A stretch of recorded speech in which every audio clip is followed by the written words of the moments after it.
Minsan dumarating ang pag-ibig sa pinaka hindi inaasahang pagkakataon. Sa gitna ng kaguluhan, tawanan at kapilyuhan ng mga bata. Ang pagmamahal ay hindi palaging hinahanap. Kadalasan, ito'y kusang kumakatok sa puso ng handang magmahal muli. Ano na naman ba ang ginawa niyo sa school ha? Bakit bigla na lang nag-resign si Teacher Molly? At kayong tatlo ang dahilan ng pagre-resign niya? Umalingaw-ngaw ang boses ko sa buong sala. Ang mga ugat sa leg ko ay tila nagpapaligsahan sa pagalsa. Ang tatlong pares ng mata, magkakamuka, ay nakatitig sa akin. Ang bawat isa ay may bahid ng inosenteng pagtataka. Wala kaming ginawa, Daddy, promise! Si Johnny, ang pinakatahimik sa tatlo, ang unang sumagot. Ang kanyang boses ay bahagyang nanginginig. Talaga? Kung gayon, bakit siya nag-resign na, Ber? Isang kamay ko ang pumamewang. Ang isa na may tinuro sila. Ang kanilang mga mata ay nagkatinginan, isang mabilis na palitan ng tingin na hindi ko nahuli ang kahulugan. Dad, binigyan lang namin siya ng regalo. Hindi namin akalain na matatakotin pala siya. Si Josh ang panganay, ang umeksena. Ang kanyang mga balikat ay bahagyang nakakuyong. Anong regalo ang ibinigay niyo kay Teacher Molly? Tanong ko, ang bawat salita ay may bigat ng pagkabigo. Muli silang nagkatinginan. At sa pagkakataong ito, isang munting ngiti ang sumilay sa mga labi ni Joaquin. Hindi nagtagal, sumunod ang tawa ni Josh at Johnny. Ang mga tawa nila na madalas ay musika sa aking pandinig. Ngayon ay parang patak ng langis sa nag-aalab kong galit. Mas lalong uminit ang ulo ko. Bakit kayo tumatawa ha? Hindi ako nagbibiro dito. Ang boses ko ay umakyat ng isa pang nota. Ang aking mga kamao ay nakakuyom. Nakakatawa kasi yung reaksyon ni Teacher Molly. Nangaregaluhan namin siya ng palakay. Muntik na siyang mahimatay sa takot. Si Joaquin, ang pinakamalikhain sa kapilyuhan, ang nagkwento, ang kanyang mga mata ay nagniningning sa tuwa. Malalim akong napabuntong hininga. Ang bigat ng pagkabigo ay dumaan sa aking dibdib. Sumasakit talaga ang ulo ko sa tatlong bata. Yun ang pangatlong eskwelahan na pinasukan ng triplets. At lahat ng mga paaralang napasukan ay ginawa ng mga ito ng violations. Kaya ngayon, kinik out na naman ang triplets mula sa academy. Wala akong balak na magkaroon ng asawa. Kaya nang tumutong ako sa edad na 25, ay napagdesisyonan kong magkaroon ng anak gamit ang bagong teknolohiya. At surrogacy ang best choice para sa akin. Ang saya ko noon dahil triplets na lalaki ang magiging anak ko at sigurado nang may tagapagmana ako. Pero mukhang mabilis akong tatanda dahil sa pagiging pilyo ng mga anak ko. Alam niyo bang dahil sa ginawa niyo, na-kick out na naman kayo sa academy? Sa tingin niyo ba, may mapapasukan pa kayong school? Kapag patuloy kayo sa kapilyuhan niyo, ha? Pangaral ko sa kanila ang bawat salita ay may diin. Sorry po, Daddy. Hindi na po mauulit. Sabay-sabay na hingi ng tawad ng triplets. Ang kanilang mga boses ay malambing. Ang mga mata ay nagpapakyut. Muli akong napabuntong hininga. Mahal na mahal ko ang mga anak ko, kaya lang minsan nasosobrahan na mga ito sa kapilyuhan na nagiging dahilan ng pagsakit ng ulo ko. Mabuti na nga lang at hindi pilyo ang mga bata sa mga yaya ng mga ito. Dahil kapag nagkataon, linggo-linggo akong kukuha ng yaya ng triplets. Okay, forgiven. Maghahanap na naman ako ng bagong school na papasukan niyo. And please, I'm begging you, be good to your teacher, okay? Bilin ko sa kanila. Nagkatinginan sila bago nakangising tumango. Ang ngisi nilang yun ay nagpapakaba sa akin na parang meron silang lihim na plano. Kinabukasan ay nasa opisina ko. Ang aking isip ay abala sa paghahanap ng posibleng paaralan para sa mga anak ko. Nakatitig ako sa screen ng laptop. Ngunit ang mga letra at numero ay lumalabo. Ang aking isip, lumilipad sa mga posibleng sitwasyon. Isang katok sa pinto ang nagpabalik sa akin sa realidad. Hi, may I come in? Ang boses ni Ashley, ang pinsan ko, ay bumati sa akin. Ang kanyang mukha ay nakangiti. Sure, pasok ka. Pumasok siya at umupo sa silya sa harap ko. Ang kanyang mga mata ay nakatingin sa akin ng may pag-alala. Well, nabalitaan ko na na-kick out na naman sa school ang triplets. Kaya nandito ako para mag-suggest ng new school na papasukan nila. Ayos lang ba? Ang kanyang boses ay malumanay ngunit may bahid ng pagkaalam. Sure. Kanina pa nga ako nag-iisip kung saang paaralan ko na naman sila ilalagay. Sumandal ako sa Celia. Ang aking mga kamay ay pinagsalikop. International school. Diyan mo papasukin ng triplets. May disciplinary action silang ginagawa kapag may ginawa ang students nila. Hindi agad kick out ang kanilang punishment. Ang isa pa, may mga psychologist teachers sila doon na pwedeng makatulong sa triplets. So, what do you think? Tanong niya. Ang kanyang mga mata ay naghahanap ng sagot sa akin. Well, I'll try. Sana nga matino na mga anak ko. Ang pag-asa ay muling sumilay sa aking dibdib. Let's pray for that cause. At saka ginusto mo yan. Anak lang walang ina. O kita mo nangyari. Wala kang katulong sa pagdidisiplina sa mga anak mo. Sermon niya. Ang kanyang mga salita ay tumagos sa akin. Malalim akong bumuntong hininga. Ashley has a point. Siguro kung mayroong mami ang triplets ay hindi magiging ganong kapilyo mga ito. Salamat sa suggestion, Ash. Just give me the address of the school para mapuntahan namin bukas ng mga bata. Yan ang calling card ng school. Alis na ako, good luck. Paalam ni Ashley sa akin. Salamat. Nginitian lang niya ako at tuluyan ang lumabas mula sa aking opisina. Bukas na bukas ay pupuntahan agad namin ang international school para ipa-enroll ang triplets. Sa side naman ni Cathy. Kinabukasan ay maaga akong gumising para ihanda ang sarili ko. Unang araw ko sa aking trabaho bilang elementary teacher. Excited na excited akong turuan ng mga bata. Nakapagtapos ako ng BS Psychology at kumuha rin ng unit ng education. Nakapasa ako sa LED exam kaya ngayon licensed teacher na ako. Sa edad na 28 ay single pa rin ako at no boyfriend since birth. Pero ayos lang naman yun sa akin dahil hindi naman kasi ako nagmamadali mag-asawa. Cathy! Halika na at nakahanda na pagkain mo. Ang boses ng aking ina, si Aling Abby, ay tumawag mula sa kusina. Nandiyan na po, Nay! Sigaw ko pabalik at lumabas na mula sa aking silid at nagtungo sa kusina. Oh, marami akong hinandang pagkain para sa'yo. Damihan mo ang kain mo para hindi ka agad mapagod kapag nagtuturo ka. Ang kanyang mukha ay nakangiti, ang kanyang mga mata ay puno ng pagmamahal. Oo nga, Nay. Excited na talaga ako sa bagong school na papasukan ko. Dapat lang. Ito naman talaga ang pangarap mo, ang makatulong at turuan ng mga bata. Hala, sige na. Kain na tayo at baka mali ka pa sa klase mo. Opo, Nay. Maghanang kumain ako. Pagkatapos kumain at maayos ang sarili, ay nagpaalam na ako sa ina na aalis na. May sarili akong kotse at 15 minutos lang naman ang tatakbuhin ko mula sa kanilang bahay patungo sa eskwelahan. Ilang sandali pa nga ay nasa loob na ako ng international school. Pinar ko ng maayos ang kotse at mabilis na tinungo ang head office. Good morning, Mrs. Villarin. Itatanong ko lang po sana kung saan ako naka-assign. Magalang kong tanong sa head teacher. Good morning to Miss Cathy. Mabuti naman at nandito ka na. Ikaw na magiging advisor ng grade 1 section A. Nasa second floor ang room mo, left wing. Pwede ka na magsimula magtrabaho. Imporma niya sa akin. Ang kanyang boses ay professional. Thank you so much po, Mrs. Villarin.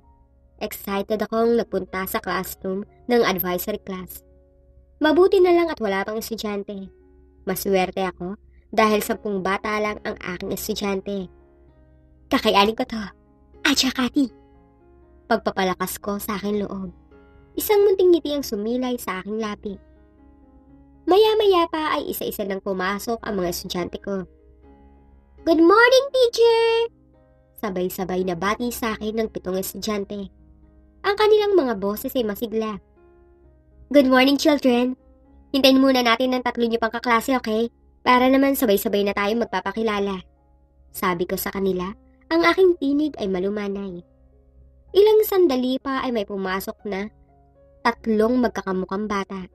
Napatitig ako sa kanila at napangiti. Noon pa man mahilig na ako sa mga bata, lalo na kapag identical twins or triplets. Hello kids, good morning. Please take your seat. Nakangiti kong bati sa 3 bata. Tiningnan lang nila ako at naupo na sa mga bakanting silya.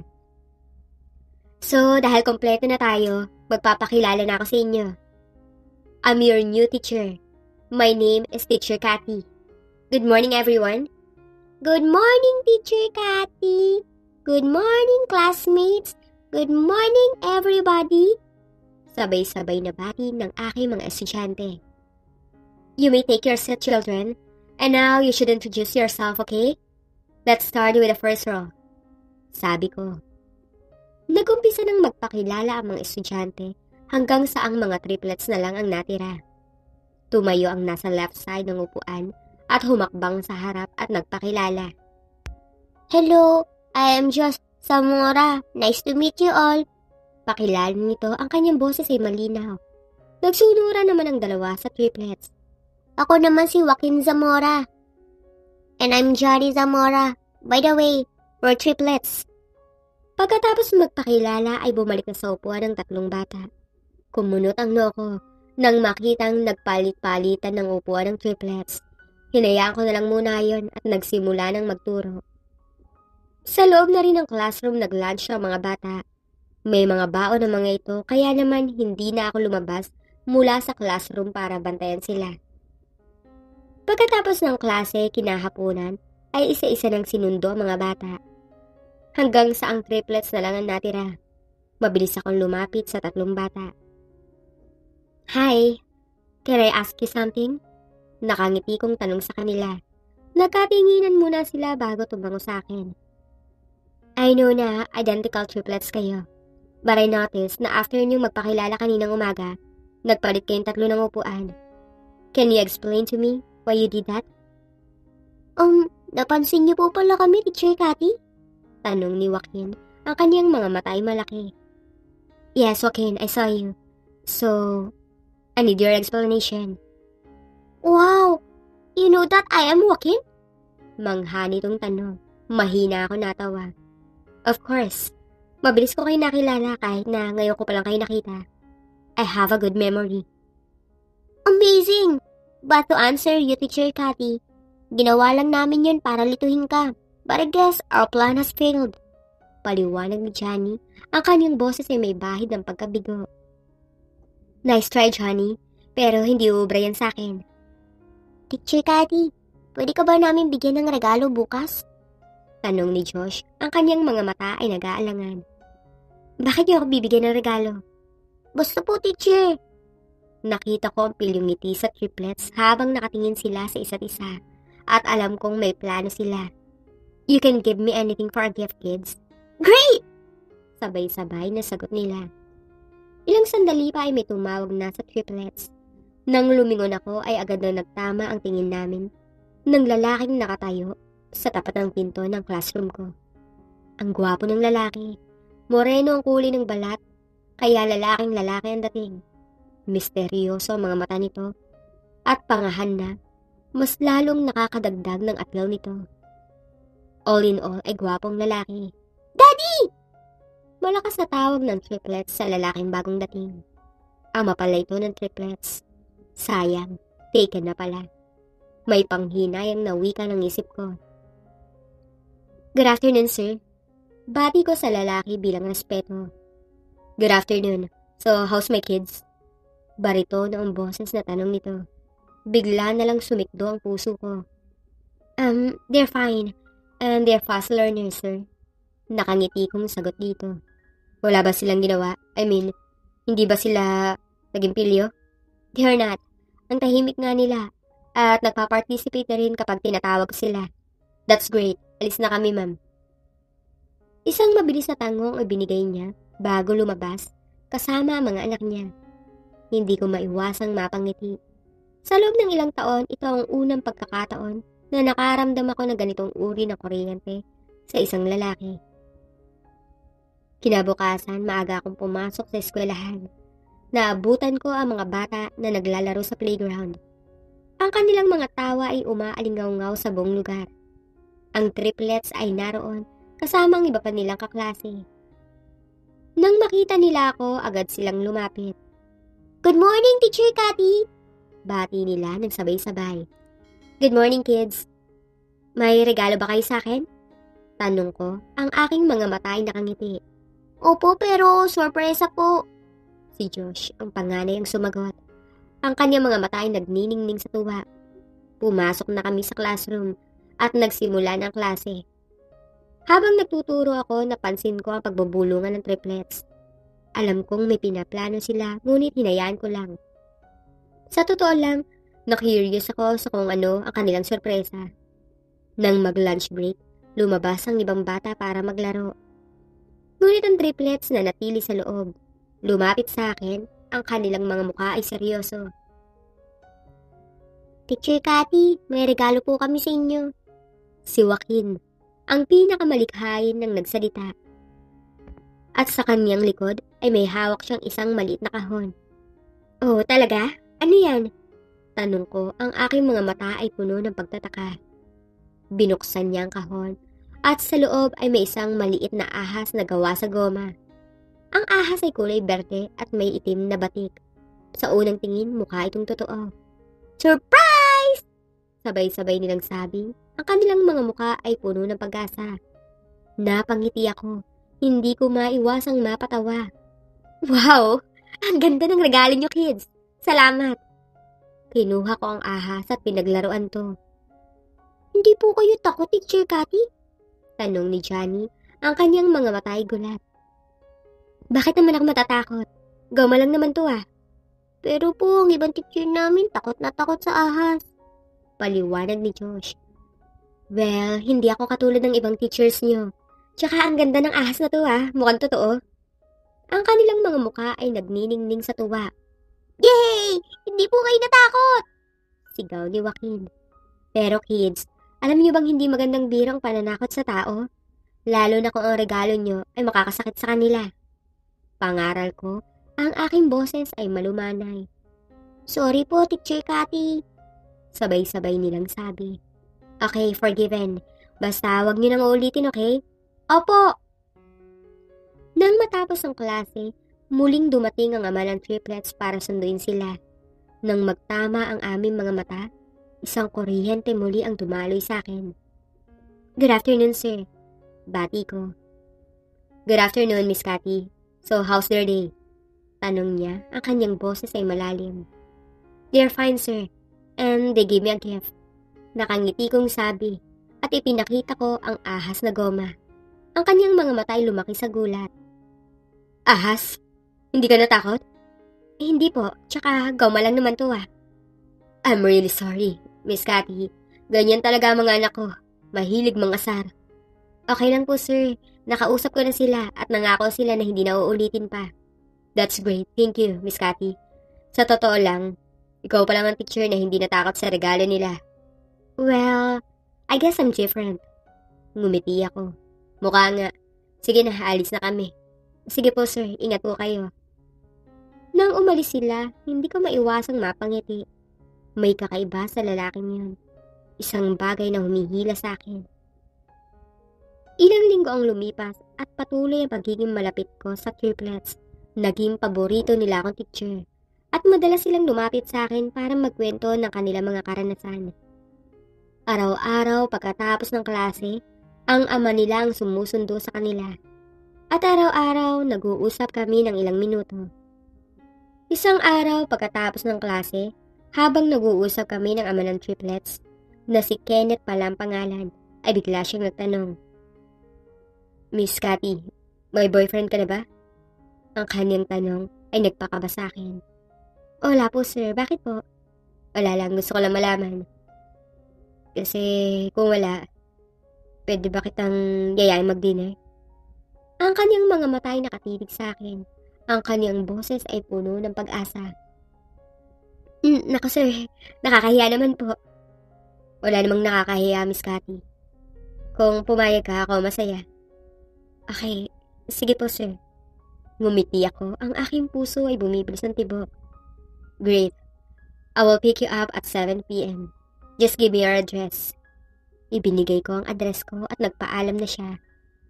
Nang umalis sila, hindi ko maiwasang mapangiti. Sa wakas, mayroon nang naglakas loob na yayain akong mag-date. Nang gabing yun, pinili ko ang isang simpleng dress, kulay asul, na bumagay sa aking balat. Naglagay ako ng light makeup at inayos ang aking buhok. Nang tumunog ang doorbell, agad akong lumabas.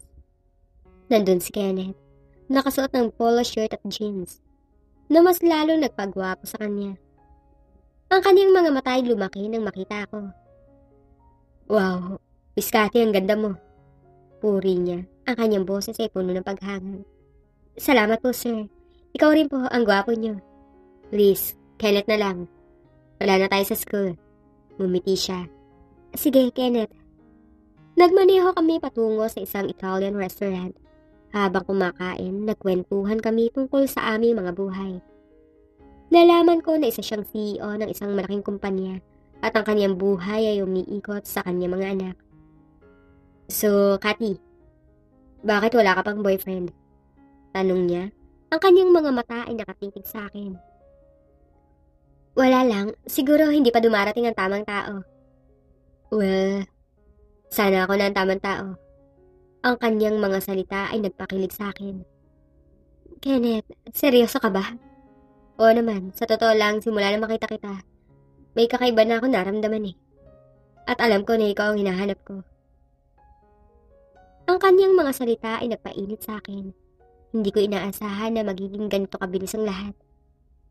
"Kenneth, hindi ko alam kung ano sasabihin ko." "Huwag ka mag-alala, handa ako maghintay. Basta bigyan mo lang ako ng chance." "Okay, sige Kenneth, bibigyan kita ng chance."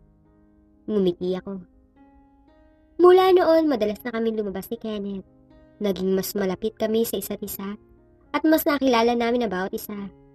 Ang kanyang mga anak ay naging malapit din sa akin at tinawag nila akong Tita Cathy. Isang araw, habang nagdi-dinner kami sa bahay niya, kasamang triplets, ay bigla siyang lumuhod sa harap ko. "Cathy, mahal na mahal kita. Sana bigyan mo ako ng chance na maging asawa mo at maging ina ng mga anak ko." Ang kanyang mga mata ay puno ng pag-asa. Napaluha ako sa tuwa. "Yes, Kenneth, yes!" Niyakap niya ako na mahigpit at hinalikan sa labi. Ang halik niya ay puno ng pagmamahal at pag-asa. "Yes! May mami na kami!" Sigaw ng triplets at niyakap din nila kami. Ang kasal namin ay ginanap sa isang garden at simple lang. Ang triplets ang naging ring bearers at ang saya-saya nila. Nang dumating ang gabi ng aming kasal, sa aming honeymoon suite, ay naramdaman ko ang kaba at pananabik. Si Kenneth ay lumapit sa akin. Ang kanyang mga mata ay puno ng pagnanasa. "Cathy, mahal na mahal kita." Ang kanyang boses ay malalim at ang kanyang mga kamay ay dahan-dahang gumapang sa aking likod. Hinahaplos ang hubad kong balat sa ilalim ng suot kong silk robe. "Mahal din kita, Kenneth." Ang aking puso ay bumibilis ang tibok. Dahan-dahan niyang inalis ang aking robe. Inilantad ang aking katawan sa kanyang tingin. Ang kanyang mga mata ay nagniningning sa paghanga. "Ang ganda mo, Cathy." Bawat salita ay parang haplos sa aking balat. Hinila niya ako papalapit at ang kanyang labi ay dumapo sa akin. Ang halik niya ay malalim at mapusok. Nagdulot ng kuryente sa bawat bahagi ng aking katawan. Ang aking mga kamay ay gumapang sa kanyang leeg. Hinahaplos ang kanyang buhok, habang ang aming mga labi ay patuloy naghahanap ng mas malalim na koneksyon. Bumaba ang kanyang mga labi sa aking leeg. Hinahaplos ang bawat kurbada, nagiiwan ng mainit na marka. Ang kanyang mga kamay ay dahan-dahang humahaplos. Ang bawat haplos ay nagdulot ng kilabot sa akin. Ang aking hininga ay bumibilis. "Kenneth!" Ang aking boses ay nanginginig, puno ng pagnanasa.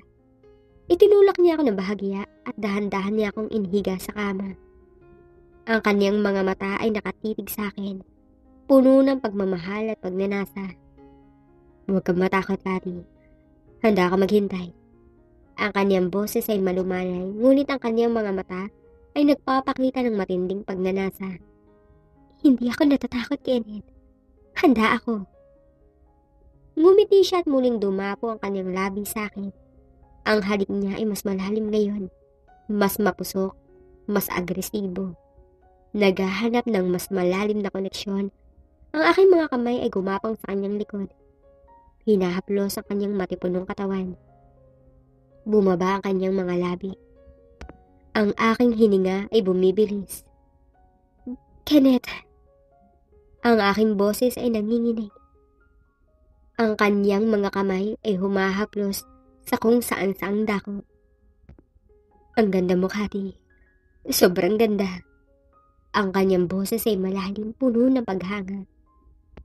Nararamdaman ko na siya. At nararamdaman ko na rin ang aking sarili. Kenneth, please. Ang aking boses ay nanginginig muli.